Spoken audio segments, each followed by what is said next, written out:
Monsieur, bienvenue dans votre émission Santé sexuelle. Aujourd'hui, nous avons comme invité Dr Nabilaye Camara, médecin généraliste. Il est présent ce soir pour nous parler de l'éjaculation précoce, une pathologie qui touche 3/4 d'hommes dans le monde. Dr Nabilaye, bonsoir. Bonsoir Richard. Vous allez bien? Ça va, Dieu merci. Bienvenue sur Santé TV. Merci beaucoup. Alors, sans plus tarder, on va aller avec la première question. Dr Nabilaye, qu'est-ce que l'éjaculation précoce? L'éjaculation précoce a une définition un tout petit peu controversée parce que les scientifiques la définissent un tout petit peu différemment. Déjà, une première définition, c'est toute éjaculation qui vient soit avant ou une minute après la pénétration sexuelle.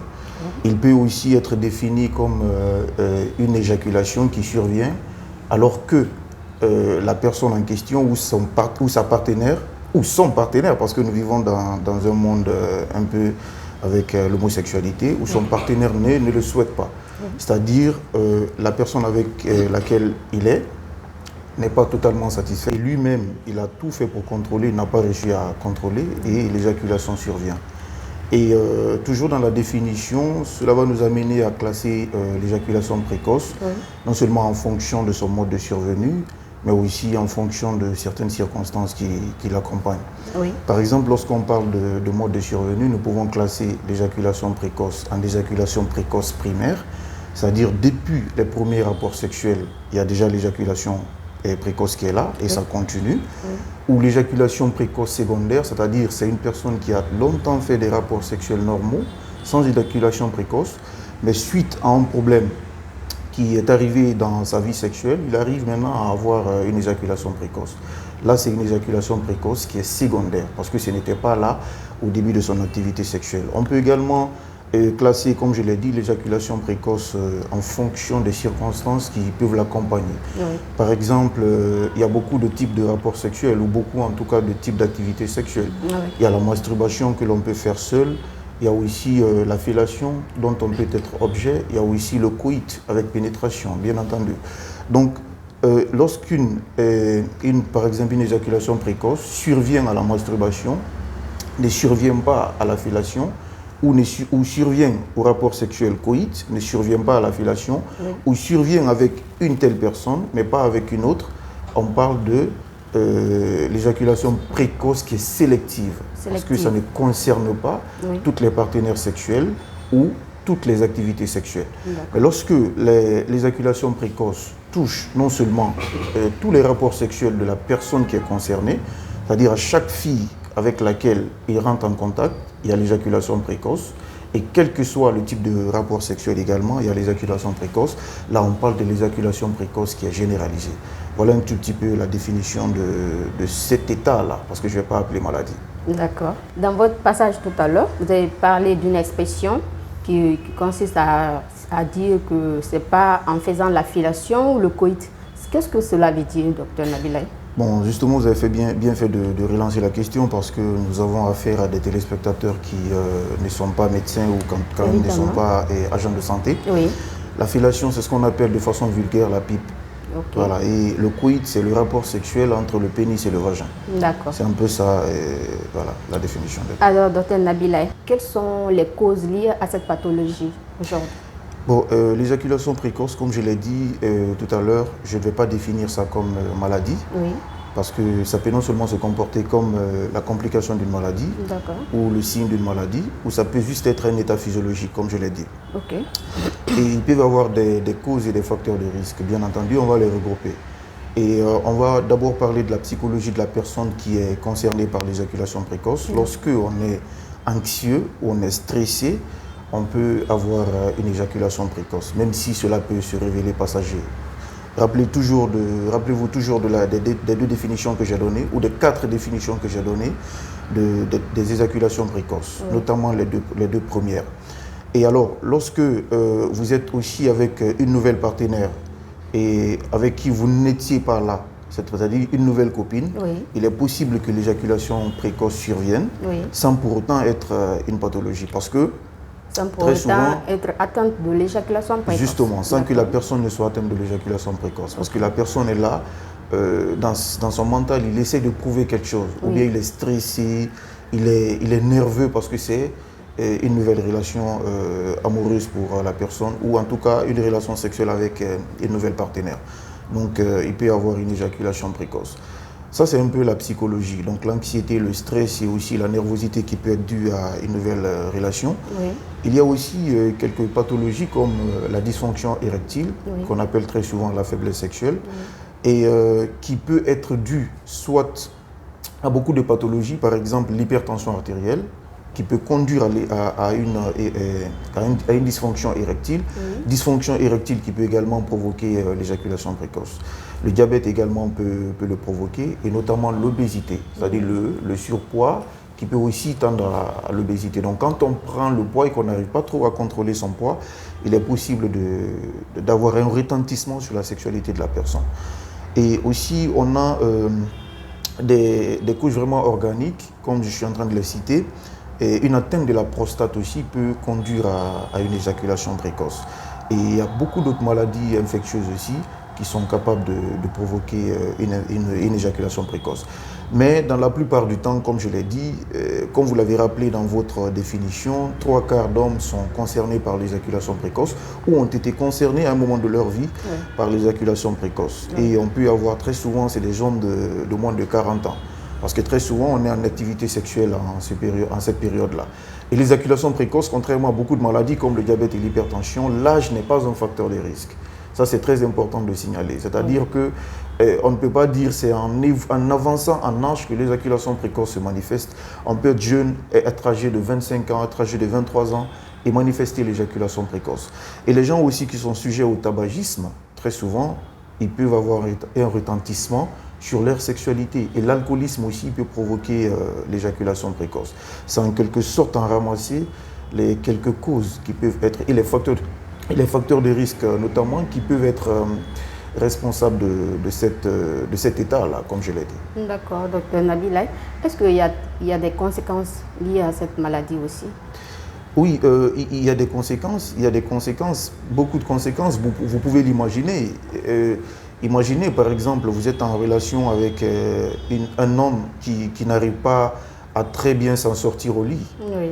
Et qu'est-ce qui peut arriver? Notamment, bon, la personne qui est concernée par l'éjaculation précoce, il peut ressentir ce côté humiliation-là. C'est-à-dire, imaginez, à chaque fois que vous faites le coït avec votre femme, elle n'est pas satisfaite. Il va se sentir en gêné, tant que gêné, et cette gêne-là, si elle n'est pas accompagnée par la personne avec qui il est, ça se renforce. Oui. La dépression se renforce, le stress et l'anxiété se renforcent et compliquent encore son éjaculation précoce. C'est-à-dire qu'à chaque fois que la personne, en venant pour s'accoupler avec sa femme ou sa copine, il se dit, tiens, aujourd'hui, je vais me faire remarquer, je vais en tout cas performer. Cette recherche de performance-là, il le fait parce qu'en réalité, il a été vexé par ses performances antérieures. Mais ce qu'il oublie, c'est que ça ne peut pas l'aider, quoi. Ça ne peut pas l'aider, mais ça plutôt renforce son éjaculation précoce. Donc ça, c'est une première conséquence. Et ce qui peut suivre cela aussi comme conséquence, c'est que la relation comme cela peut aboutir même à une séparation. Oui. Ou franchement une infidélité de la part de la femme, par exemple. Chose qui est beaucoup courant dans notre société. Et quand il y a une infidélité, par exemple, qu'est-ce qui arrive? L'homme, par exemple, il découvre, il a encore plus ce manque de confiance en lui. Il s'est dit, ben, c'est parce que je ne donne pas très bien que ma femme elle est en train de chercher ailleurs. Donc, elle m'a trahi, ça serait mieux qu'on se sépare. Donc, il peut y avoir rupture qui peut être qui peut faire suite à cela. Donc, c'est un peu ce côté-là dont les conséquences se situent. Mais conséquences sanitaires, il n'y a pas vraiment de conséquences. Et ce qu'il faut rappeler aussi, Aïcha, c'est que les hommes, notamment par rapport à l'instar des autres mammifères, on est programmé pour éjaculer précocement. Mais la différence, c'est que l'homme, puisqu'il est doté d'une conscience supérieure, il a cette capacité-là à contrôler son éjaculation. C'est ce qui fait la différence entre l'homme et les autres mammifères. Et maintenant, c'est quand on n'arrive pas à contrôler cette éjaculation qu'on parle d'éjaculation précoce. Et un coït normal, c'est-à-dire un rapport sexuel normal, doit durer environ 3 à 5 minutes. Oui. Donc, et si vous n'arrivez pas à atteindre ce stade-là, on peut considérer que c'est une éjaculation précoce. Et comme je l'ai dit au début, la définition est tout à fait controversée, parce que beaucoup aussi vous diront que ça peut atteindre 2 minutes, sans pour autant dépasser. On n'est pas en éjaculation précoce. Et tout peut dépendre aussi de la partenaire avec qui vous êtes. Si elle a plus d'expérience, elle a plus d'envie, elle en demande beaucoup plus. Vous êtes là, vous ne pouvez pas avoir cette capacité-là à la satisfaire. Donc si vous éjaculez avant elle, cela ne peut pas être considéré comme une éjaculation précoce parce que c'est plutôt elle qui atteint l'orgasme un peu tardivement, quoi. Ça peut être dû aussi à ce fait-là. D'accord. Donc il y a des femmes aussi, c'est pas facile de les satisfaire.